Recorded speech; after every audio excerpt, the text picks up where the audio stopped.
à toutes et à tous, bienvenue sur TV Étoile, la web TV de ta région. Bonjour Monsieur Ravier, nous sommes présents aujourd'hui pour une interview suite au précédent conseil municipal et à la démission en masse des équipes de l'opposition. Pourquoi avez-vous choisi de démissionner? Alors, parce que d'abord, c'est un choix qui est mûrement défini et mûrement aussi réfléchi. Il n'y a jamais de bon moment pour démissionner. Je rappelle que dans l'équipe, puisque nous sommes d'une équipe pluralisme et solidarité, certains élus sont élus depuis 2001, d'autres 2008, 2014, 2020. Mais c'est jamais de gaieté de cœur qu'on démissionne. Et c'est là toute l'importance aussi du geste et de la manière dont ça s'est fait aussi, puisque c'est annoncé en conseil municipal, les 3 groupes d'opposition démissionnent et marquent ainsi leur souhait de dire ça suffit. Et c'est aussi cette logique-là qui fait que nous avons choisi effectivement à ce moment-là, un peu solennel, de dire ça suffit. Et qu'est-ce qui a provoqué cette décision du groupe? Il y a depuis 3 ans, on s'est aperçu un fonctionnement qui était quand même assez compliqué de la ville. Thierry Boutard et son équipe, l'ensemble de son équipe, pendant 2 ans, ça s'est pas forcément super bien passé non plus. Et puis la dernière année, on s'aperçoit quand même qu'il y a un groupe qui se constitue, qui s'enlève de la majorité pour arriver dans l'opposition, qui grossit au fur et à mesure, et puis avec une majorité qui devient minoritaire, donc Thierry Boutard qui devient minoritaire, qui continue de faire un peu n'importe quoi avec la ville, avec des projets qui ne se font pas, et avec des finances qui étaient aussi juste catastrophiques. Donc il a fallu à un moment donné dire, voilà, stop, et on repart sur autre chose. Et qu'est-ce que vous espériez provoquer comme action, ou peut-être des nouvelles élections, suite à cette démission de masse ou autre chose? Alors, d'abord, électrochoc, parce que hormis faire le feuilleton depuis quelques temps, voire même 3 ans, la ville d'Amboise ne sortait plus grand-chose et ne rayonnait pas à hauteur de ce qu'elle doit normalement rayonner. Et puis, il y avait une grande lassitude de la part des Amboisiens de voir qu'on faisait juste la une de l'ANR, pas par les projets, mais bien par les frasques du maire et de l'équipe, de son équipe actuelle. Donc voilà, l'objectif, il était effectivement de dire stop, et puis quand il y a un conseil municipal qui tombe, effectivement, ça doit normalement provoquer de nouvelles élections, mais on n'en est pas encore là. Si vous n'êtes pas là, parce que le préfet ne l'a pas encore validé comme on a pu l'entendre dire par certaines personnes, ou c'est vraiment en cours et que les démarches sont en cours au niveau de l'administration française? Alors, moi je suis pas en préfecture, je sais que les échos que l'on a, c'est que ça prend effectivement tournure. On n'y est pas. Pour l'instant, la Direction générale des collectivités est saisie de la situation. Entre des annonces qui sont faites dans la Nouvelle République par Thierry Boutard qui annonce que c'est pas jouable et qu'il faut de nouveau démissionner, et puis la préfecture qui semble dire différemment. Voilà. Bon, pour l'instant, il faut prendre un peu de recul, il faut garder la tête froide, et voilà. Les démarches ont été entreprises. S'il faut faire de nouvelles démarches, on en fera des nouvelles, c'est pas un problème. Quoi qu'il en soit, de notre groupe, de toute façon, l'objectif est vraiment de démissionner tel qu'il est. Les 35 colistiers que l'on avait ont fait cette démarche, et s'il faut le faire, on continuera de le faire. Cette situation un peu particulière pour Amboise a permis aux différents groupes d'opposition de travailler ensemble. Est-ce que si il y a des missions collectives validées, est-ce que ce travail sera continué? Alors, pour l'instant, je vous dis, voilà, moi j'attends de voir la démission collective, j'attends de voir les modalités de la préfecture, j'attends de voir ce qui se passe, et puis voilà, on prend du recul. Pour l'instant, on n'y est pas. Quoi qu'il en soit, mon groupe prendra toutes ses responsabilités et aussi prendra toute sa part à ce nouveau fonctionnement, mais voilà, on n'y est pas du tout. Nous, c'est d'abord, on attend le retour de la préfecture et on verra bien la manière dont ça va se passer derrière.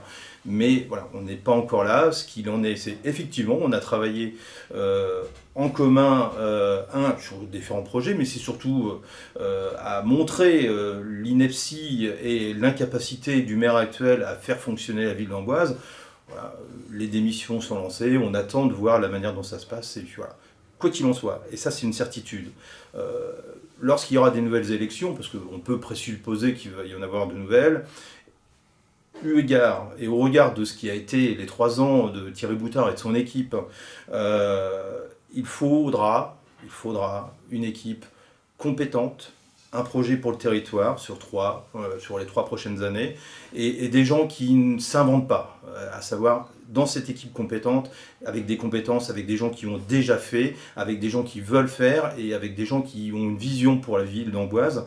Et voilà, ça ne s'invente pas. Donc, au-delà de dire qui, quoi, quand, comment, c'est plutôt compétences, projet, action et vision.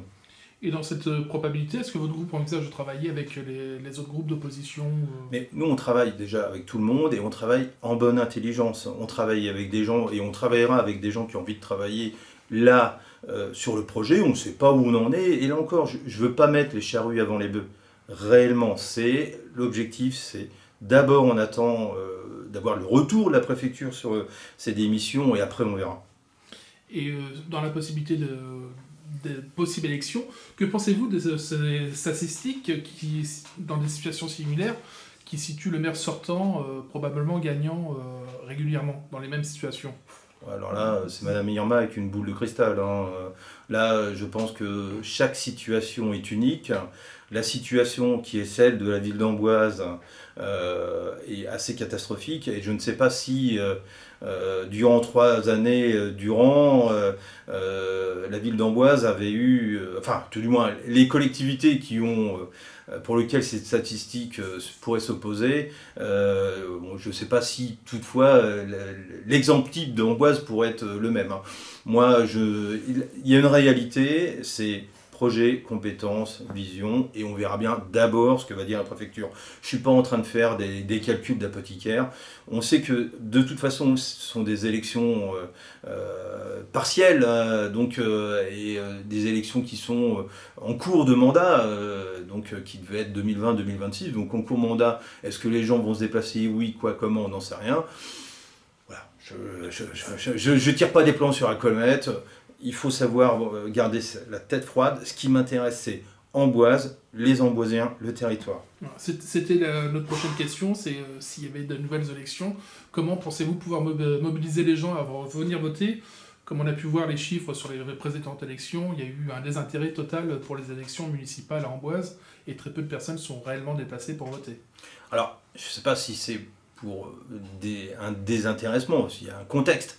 Le contexte est celui du Covid, et voilà, autant le premier tour des élections municipales, on était juste avant on est d'avoir une annonce présidentielle qui disait qu'il y allait avoir effectivement une situation sanitaire inédite en France, et le deuxième tour où concrètement, on venait de sortir du confinement, quoi. Donc là encore, on n'est pas, je pense, on n'est pas du tout sur le même schéma.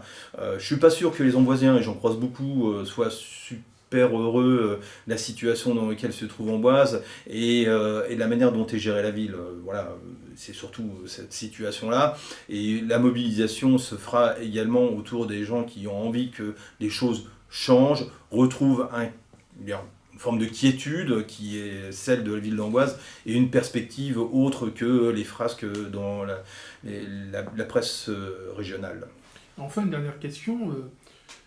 Quelle est votre réponse aux critiques selon lesquelles que c'est une démission et un appel à de nouvelles élections pour simplement une tactique, qui est simplement une tactique politique pour renverser monsieur le maire et de pouvoir essayer de revenir au pouvoir? Est-ce que vous pensez que durant l'année 2022, l'ensemble de l'année 2022, 10 départs dans l'équipe actuelle du maire d'Amboise, 10 départs, 4 adjoints. Est-ce qu'à un moment donné, il n'y a pas autre chose que de la tactique, mais bien de l'exaspération, du mensonge, des gens qui sont exaspérés sur un fonctionnement? Ça ne vient pas de l'opposition, ça vient de son équipe qui est partie. Donc si à un moment donné, le maire n'a pas eu la décence de voir que son équipe avait été trahie, que les Amboisiens avaient été trahis, que le vote des Amboisiens avait été trahi, c'est qu'à un moment donné, les gens, ceux qui racontent peut-être que c'est de la tactique, ils n'ont pas vu ce qui s'est passé sur les 3 dernières années. À un moment donné, il faut juste être sérieux. Qu'est-ce qu'il s'est passé depuis 3 ans? Rien. Où en sont les finances de la ville? Plutôt mal. Où en sont les finances du territoire? Dernièrement, on a une réponse. Augmentation des taxes, augmentation des impôts. Aucun projet. Voilà, ça c'est une réalité. C'est la réalité de Thierry Boutard et c'est ce qu'il fallait dénoncer. Très bien, je vous remercie, à très bientôt sur TV Touraine. Merci.